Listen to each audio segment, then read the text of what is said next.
ഭയങ്കര സന്തോഷമുണ്ട്, അങ്ങനെ എഫേർട്ട് എടുത്ത് ചെയ്തൊരു സിനിമയാണ്. അപ്പം അവരുടെ റെസ്പോൺസ് കാണുമ്പോഴുള്ള സന്തോഷമുണ്ട്. ഓവർവെൽമിംഗ് ആണ്. ബാക്കി അവർ പറയണം, ബാക്കിയുള്ളവർ.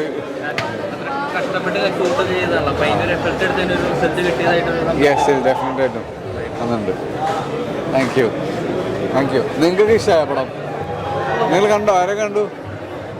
കണ്ടവരൊക്കെ ഇഷ്ടമായോ? ആ, ഓക്കെ. എല്ലാവരും കാണാൻ പറയണം. Thank you. നന്നായിരിക്കുന്നു. നല്ല സിനിമ. ഇമോഷണലി ഭയങ്കര കണക്റ്റഡ് ആണ്. നല്ല മൂവി. എല്ലാവരുടെയും പെർഫോമൻസ് നല്ല. എല്ലാവരും നന്നായി ചെയ്തിട്ടുണ്ട്. സർജാൻ, അനീഷ്, ആരാധ്യ, അനഘ, ആ ഡ്രൈവറായിട്ട് അഭിനയിച്ച ആള്. ശരിക്കും ഭയങ്കര ടച്ചിങ് മൂവിയാണ്. നന്നായി ചെയ്തിരിക്കും. നല്ല മൂവി.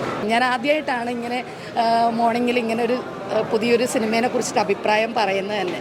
അപ്പോൾ അതുകൊണ്ട് ഞാനൊരു അഭിപ്രായം പറയുന്നൊരു വ്യക്തിയായിട്ടല്ല പറയണേ.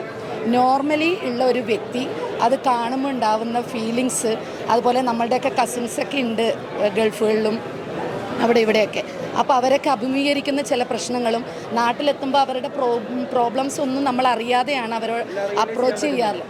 റിയലൈസ് ചെയ്തു എന്ന് വെച്ച് കഴിഞ്ഞാൽ ഒരുപാട് ചോദ്യങ്ങളും അതിന് നമ്മളുടെ ആൻസർ എന്തായിരിക്കും, അതുപോലെ തന്നെ നമ്മളിങ്ങനെയൊക്കെയുള്ളൊരവസ്ഥയിൽ എത്തിക്കഴിഞ്ഞാൽ എങ്ങനെ അത് തരണം ചെയ്യും, ഇനിയിപ്പോൾ വരാൻ പോകുന്ന ഫ്ലഡുകളും കാര്യങ്ങളിലൊക്കെ നമ്മളെങ്ങനെ മറ്റുള്ളവരോട് നമ്മൾ ഇത് പ്രകടിപ്പിക്കും. പിന്നെ നമ്മളുടെ ജീവിതത്തിൽ നമ്മൾ മാക്സിമം മിത്രാദികൾ മാത്രമല്ലാണ്ട് സുഹൃത്ത് ബന്ധങ്ങൾ ഒരുപാട് ഉണ്ടാക്കുക.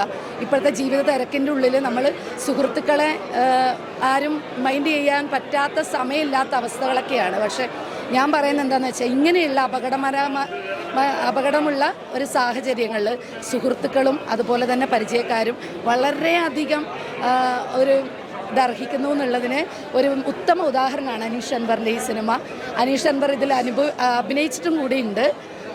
അപ്പം അഭിനയം പറയാതിരിക്കാൻ വയ്യ. നമ്മളെ അഭിനയവും അതുപോലെ ഡയറക്ഷനും ഒരുപോലെ കൊണ്ടുപോകുന്ന ഒരു മികച്ച സിനിമയാണ്. എല്ലാവരും പോയി കാണുക. ഇത്രയും സമയം നെഞ്ചിടിപ്പോടുകൂടി കണ്ട് അവസാനം ഒരു ചെറിയൊരു സാറ്റിസ്ഫാക്ഷനും അതിൽ ഒരു ചെറിയൊരു സങ്കടവും അവസാനം ഉണ്ട് ഒരു കുട്ടിയുടെ ഇതായിട്ട്. അപ്പോൾ അതെല്ലാവരും കണ്ടു കഴിഞ്ഞാൽ മനസ്സിലാവും. എല്ലാവരും പോയി കാണുക. അപ്പം നിങ്ങളുടേതായിട്ടുള്ള അഭിപ്രായങ്ങൾ നിങ്ങളും പ്രകടിപ്പിക്കുക, സപ്പോർട്ട് ചെയ്യുക. നല്ല ഫീലിങ്ങുള്ള, ഭയങ്കര സ്നേഹം, ഇഷ്ടമൊക്കെ തോന്നുന്നു. എല്ലാവരും കാണണം പടം തീർച്ചയായും. ക്ലൈമാക്സ് കുറച്ച് ദുഃഖത്തിലായിപ്പോയി, അത്രമാത്രം വേണ്ടു. പക്ഷെ നല്ല അടിപൊളി സിനിമ കേട്ടോ. നമ്മൾ ദുബായി പോയി വന്ന ഒരു ഫീലാണ് ശരിക്കും പറഞ്ഞാൽ. മരുഭൂമി, ദുബായിൻ്റെ ഒരുപാട് ഭാഗങ്ങളെല്ലാം നല്ല രസകരമായി. ബാക്ക്ഗ്രൗണ്ട് മ്യൂസിക്കും അനീഷ് അൻവറാണ് ഇതിൻ്റെ ഡയറക്ടർ. അദ്ദേഹം നന്നായിട്ട് ചെയ്തിട്ടുണ്ട്. അത് നല്ലൊരു കഥാപാത്രം ചെയ്തിട്ടുണ്ട്. ഏതായിരുന്നാലും സിനിമ എല്ലാവരും പോയി കാണുക. നല്ല സിനിമയാണ്. നല്ല സിനിമയെ പ്രോത്സാഹിപ്പിക്കുക. Thank you. നന്നായിട്ടുണ്ട്. അടിപൊളിയായിരുന്നു. നല്ല പടം. എല്ലാവരുടെയും നല്ല അഭിനയം, മികച്ച അഭിനയം തന്നെയാണ് എല്ലാവരും കാഴ്ചവെച്ചിരിക്കുന്നത്. എന്തായാലും തിയേറ്റർ വാച്ച് തന്നെയാണ് മസ്റ്റ്. ഇങ്ങനെ സർവ്വയും പടങ്ങൾ ഇഷ്ടപ്പെടുന്ന ആൾക്കാർ എന്തായാലും വന്ന് കാണും. നല്ല മൂവിയാണ്. എല്ലാവരും മരണം കാണണം.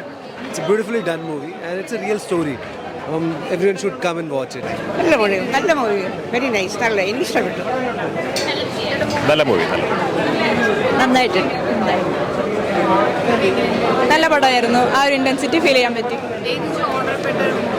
ഒരു റിയാലിറ്റി ബേസ് ചെയ്തിട്ട് ഉള്ളൊരു കുറേ ആക്സിഡൻസ് ഒക്കെ നടക്കുന്നുണ്ടല്ലോ വിദേശ രാജ്യത്ത്, അതേപോലെ അതിനെ ബേസ് ചെയ്തിട്ടുള്ളൊരു പടം. നല്ല സിനിമയാണ്. നല്ല പടമായിരുന്നു. കൊള്ളാം, കണ്ടുകൊണ്ടിരിക്കാൻ കൊള്ളാം. പെർഫോമൻസ് ഒക്കെ നല്ലതായിരുന്നു.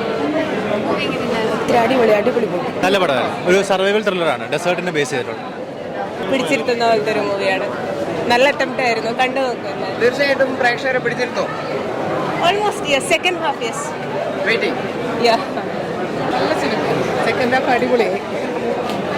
നല്ല മൂവിയായിരുന്നു. നല്ല മൂവി. Theatre watchable. സൂപ്പർ. ഇഷ്ടപ്പെട്ടോ? റീസെന്റ് വന്ന ഇതിലെ ഏറ്റവും നല്ലൊരു പിക്ചർ.